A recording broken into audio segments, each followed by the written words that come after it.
भूत पिशाच है। अभी भी संदेह है मूषक जी, ये किसी भूत पिशाच का कृत्य नहीं है। मूषक जी, जैसे चूल्हे से निकले कोयले पूर्व में अकस्मात आए थे, वैसे ही लुप्त भी हो गए। और जहाँ तक पत्तों से वृक्ष के जुड़ाव की बात है, ये भी किसी का छलावा ही है। नहीं नहीं, मुझे ये विश्वास नहीं कि ये किसी भूत पिशाच की शक्ति ने किया है।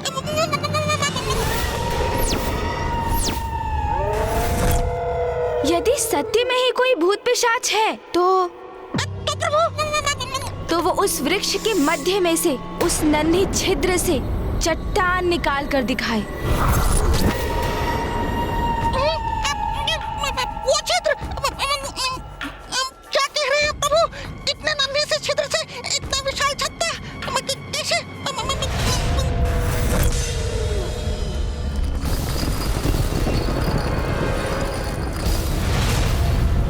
ये क्या?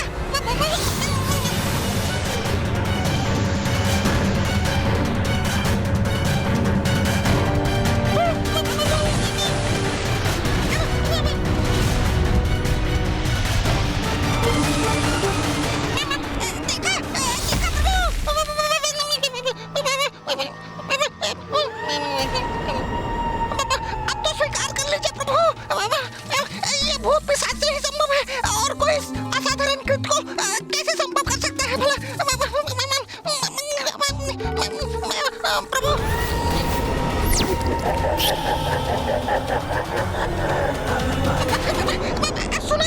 सुना आपने प्रभु?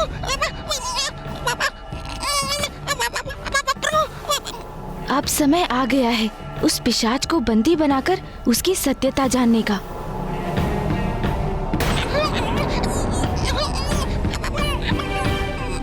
चलिए, उचित है, यदि कोई भूत पिशाच है तो इस पोटली के भीतर प्रवेश कर दिखाए।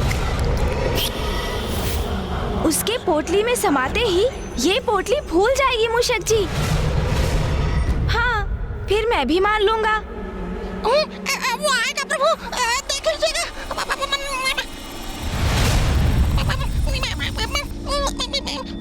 देखा मूषक जी, यहाँ कोई भूत पिशाच नहीं है। कोई नहीं? मैंने कहा था ना, ये मात्र भ्रम है। अभी प्रमाणित कर देता हूँ।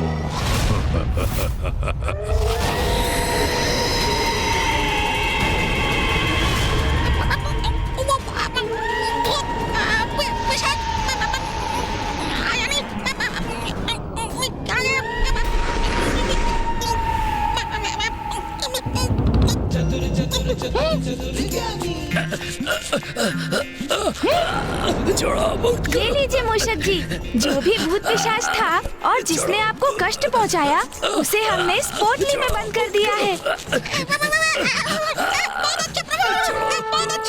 मुक्त करो! अरे छोड़ो, छोड़ो मुझे! बाहर आने दो मुझे! बाहर आने दो! छोड़ो! नहीं प्रभु, उसे बाहर कदापि मत आने दीजिएगा प्रभु। बाहर तो तुम्हें तभी आने दूंगा जब तुम बाहर आकर हमारे समक्ष अपना वास्तविक रूप उजागर करोगे। उचित है, मैं तुम्हें दिखाऊंगा अपना वास्तविक रूप। छोड़ो! उसे मुक्त मत कीजिएगा। हम किसी भूत पिशाच का कथन कैसे स्वीकार कर लें प्रभु? भूत नहीं, पिशाच हूँ मैं, और पिशाच अपना वचन अवश्य निभाते हैं। मुझे मुक्त करो।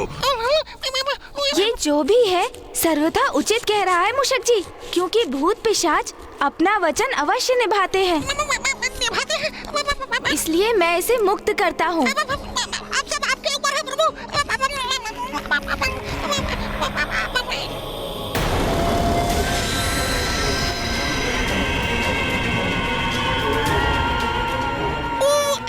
किधर गया पिशाच, किधर गया?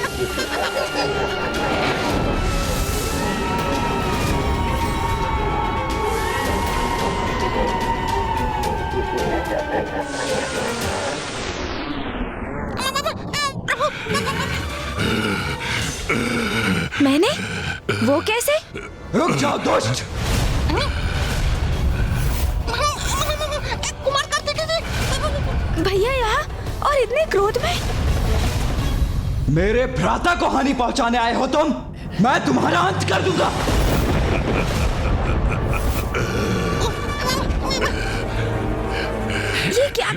भैया, ये पिशाच अपनी अवस्था के लिए पूर्व में ही मुझे उत्तरदायी मान रहा है और अब भैया इस पर आक्रमण करने जा रहे हैं।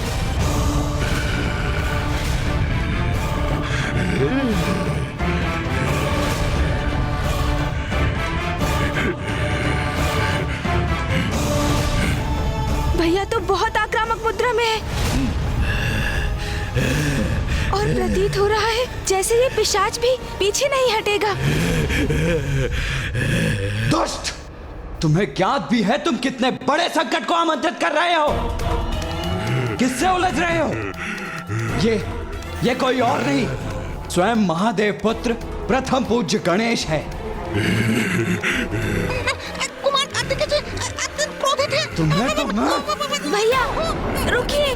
नहीं गणेश, आज मैं तुम्हारी एक नहीं सुनूंगा। इस दुष्ट उद्दंड पिशाच पर अपना प्रहार अवश्य करूंगा मैं।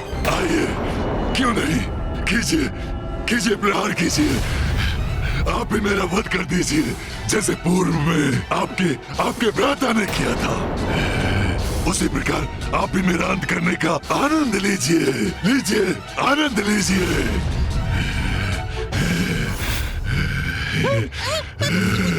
गणेश के हाथों इसका अंत हुआ था? मैंने इसका वध किया? कौन है ये? मैं व्यर्थ ही भयभीत हो रहा था। ये पिशाच युद्ध नहीं करना चाहता। ये तो बस क्षुब्ध है प्रभु से, किंतु फिर ये चाहता क्या है? क्यों, क्या हुआ? चुप क्यों हो गए? अपने दंड का वार करो ना, करो।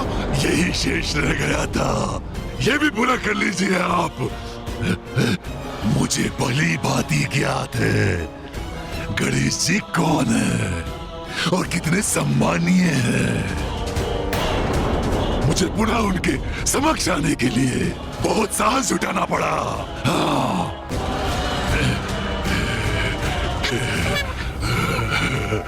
कौन है ये पिशाच? किंतु पिशाच, तुम तो मेरे पीछे पड़े थे, मुझे क्यों हाथ करना चाहते थे तुम? पिशाच हूँ, कुछ तो अवश्य सताऊंगा ना। और वैसे भी मैं ये सब कुछ गणेश जी का ध्यान अपनी ओर आकर्षित करने के लिए कर रहा था। वैसे तो ये भी सत्य है, तुम अत्यंत स्वादिष्ट प्रतीत होते हो। इस पिशाच का कोई विश्वास नहीं। कब मेरा आहार करने पुनः मेरे पीछे पड़ जाए। मैं तो प्रभु के पीछे ही सुरक्षित हूँ। अच्छा, अब रुको। तुम मूषक जी से वार्तालाप करने तो यहाँ नहीं आए हो ना? तो अपना परिचय दो, बताओ कौन हो तुम? कौन हो तुम? मैं अपना परिचय अवश्य दूंगा गणेश जी, किंतु उसके पूर्व आपको मुझे एक वचन देना होगा कि आप मेरी सहायता करेंगे।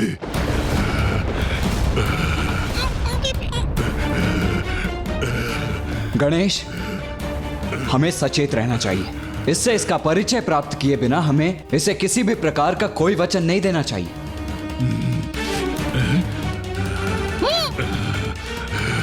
भैया, मुझसे सहायता प्राप्त करना यदि इसके लिए आवश्यक नहीं होता तो ये इस प्रकार यहाँ आकर मुझसे सहायता की गुहार नहीं लगाता भैया। और फिर ये जो भी है यहाँ मेरे शरणार्थी के रूप में आया है, और जो हमारी शरण में आकर हमसे सहायता मांगते हैं उनका सहायक बनना तो हमारा धर्म और कर्तव्य है ना भैया? उचित कहा आपने, उचित कहा। सर्वदा उचित कहते हैं प्रथम पूज्य गणेश जी। आपने मुझे वचन दिया है, आप मेरी सहायता करेंगे और मेरी सहायता करना आपका धर्म है, आपका कर्तव्य है। इसीलिए तो मैं आपसे आपका वचन मांग रहा हूँ कि आप मेरी सहायता करेंगे, आप मुझे निराश नहीं करेंगे।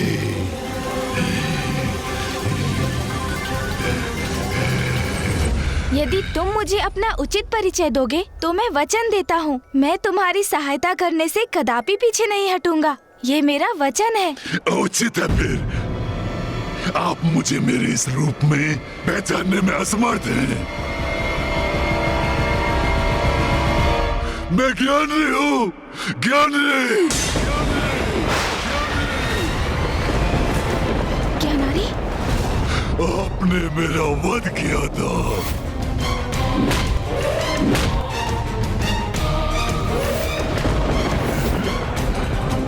ज्ञानरी? त्रिलोक विजेता असुर राज ज्ञानारी के पुत्र को इस प्रकार धरती में बिठाने का दुस्साहस कैसे किया तुमने? इतना अहंकार था मुझे अपने बल पर। स्वयं को संसार का नवीन ईश्वर घोषित किया था मैंने। अब देखिए, देखिए मुझे, उसके परिणाम स्वरूप क्या दुर्दशा हो गई है मेरी।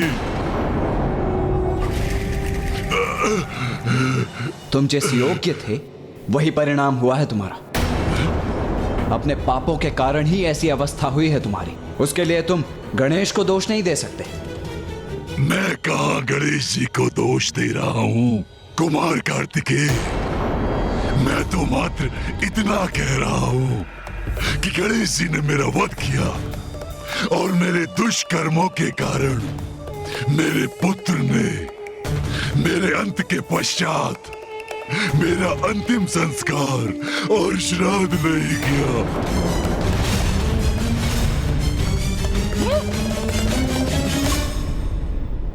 इसलिए मेरी आत्मा। अरे कहाँ चला गया ये ज्ञानारी? ये दुष्ट अचानक अदृश्य क्यों हो गया? कदाचित हमें सावधान रहना चाहिए।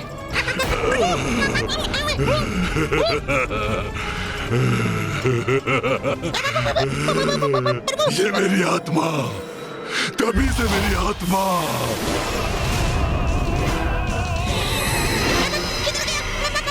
और इसी प्रकार भटकते भटकते मैं पिशाच बन गया हूँ।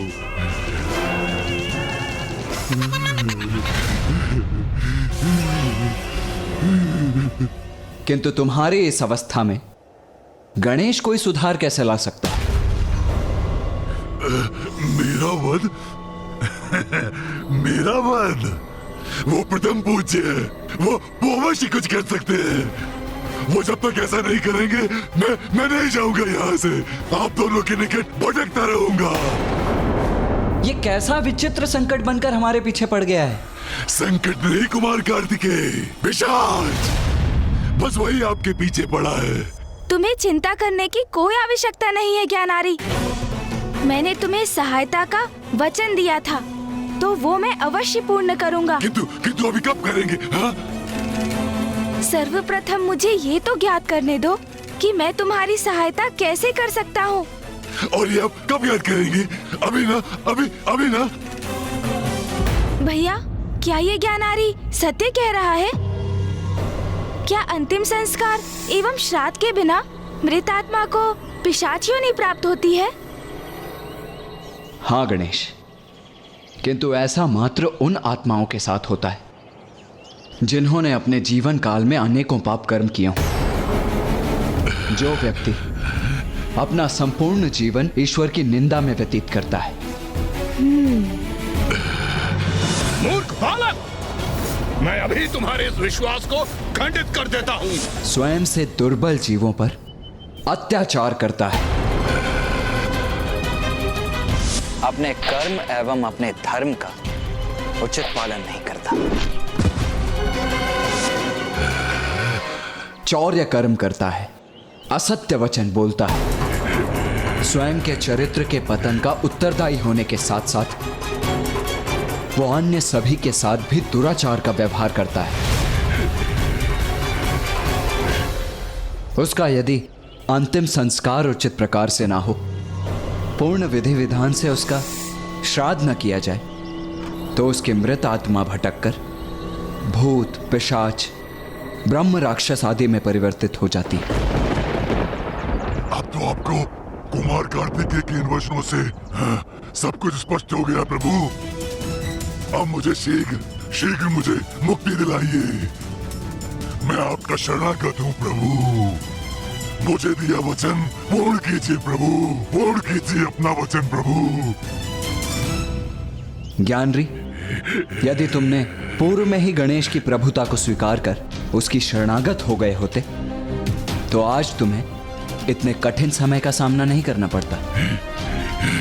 भैया, ये पिशाच योनि में क्यों है ये तो मुझे स्पष्ट हो गया है, किंतु अब ज्ञानारी को मुक्ति कैसे प्राप्त होगी उसका भी तो उपाय सुझाइए।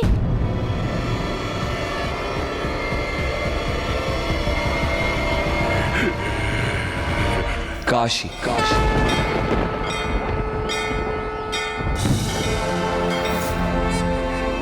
एकमात्र काशी ही वो पुण्य स्थली है जहां ये संभव है। मोक्षदायिनी काशी में तो सभी को मोक्ष प्राप्त हो जाता है। उचित है भैया, तो आप ये भी बताने की कृपा करें कि काशी में ऐसा क्या विशेष है। काशी वो धर्म स्थली है जो पिताश्री महादेव को सर्वाधिक प्रिय है। वो पावन नगरी है जिसका कण कण शिवमय है, जिसका कभी विनाश नहीं होता, जो सृष्टि के पूर्व भी और प्रलय के उपरांत भी अपने स्थान पर स्थिर रहती है। वो काशी जिसकी रचना तो स्वयं पिताश्री महादेव एवं मां आदि शक्ति ने की है। स्मरण करो गणेश, माता श्री महाकाली ने स्वयं अपने श्रीमुख से हम सभी को ये कथा सुनाई थी। ये उस समय की बात है जब प्रलय के पश्चात संसार में कुछ भी शेष नहीं रहा था। तत्पश्चात पिताश्री महादेव एवं मां आदि शक्ति ने अपना दिव्य अर्धनारीश्वर रूप प्रकट किया। मां की शक्ति और पिताश्री के तप से सृष्टि का प्रारब्ध हुआ। उस समय मात्र जल ही जल था, जिससे अति बलशाली शेषनाग जी का उत्सर्जन हुआ, जिस पर स्वयं नारायण विराजमान थे। और नारायण की नाभि से एक दिव्य दंडिका उत्पन्न हुई, जिसके अग्रभाग के एक कमल के पुष्प पर ब्रह्मदेव विराजमान थे। नारायण को जगत के पालनहार होने का दायित्व संभालना था, किंतु वो गहन निद्रा में लीन थे। जिस निद्रा से उन्हें जागृत करने हेतु माता महामाया ने दो असुर मधु और कैटब को उत्पन्न किया, और वो दोनों माता महामाया के आदेश पर विष्णुदेव से युद्ध करने निकले। और तब उनकी दृष्टि ब्रह्मदेव पर पड़ी। वो ब्रह्मदेव का उपहास करने लगे। उठिए नारायण। ब्रह्मदेव ने नारायण को पुकारा और नारायण निद्रा से बाहर आ गए। फिर उन्होंने मधु और कैटब का वध किया। इन दोनों असुरों के तन के अवशेष जल में गिरे और दोनों के जुड़ाव से पृथ्वी का निर्माण हुआ, जो क्रमशः ठोस होती गई। तब विष्णुदेव और ब्रह्मदेव ने महादेव की अर्चना कर उनसे विनती की कि वो एक ऐसे स्थान को उत्पन्न करें जहां उनके सभी भक्त, जिसमें विष्णुदेव और ब्रह्मदेव भी सम्मिलित होकर उनकी प्रार्थना कर सके। और तभी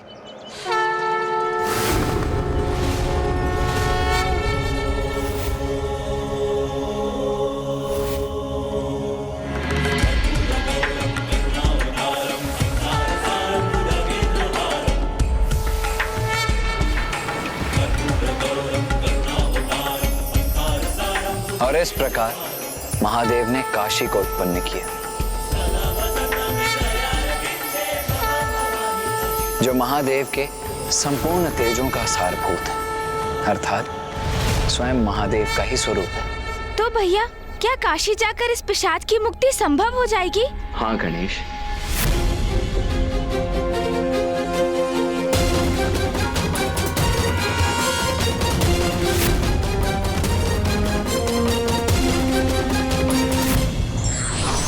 ईश्वर जीवन देते हैं तो मुक्ति का मार्ग भी परस्त करते हैं, किंतु प्राणी का कर्म उसकी मुक्ति का द्वार खोलता है।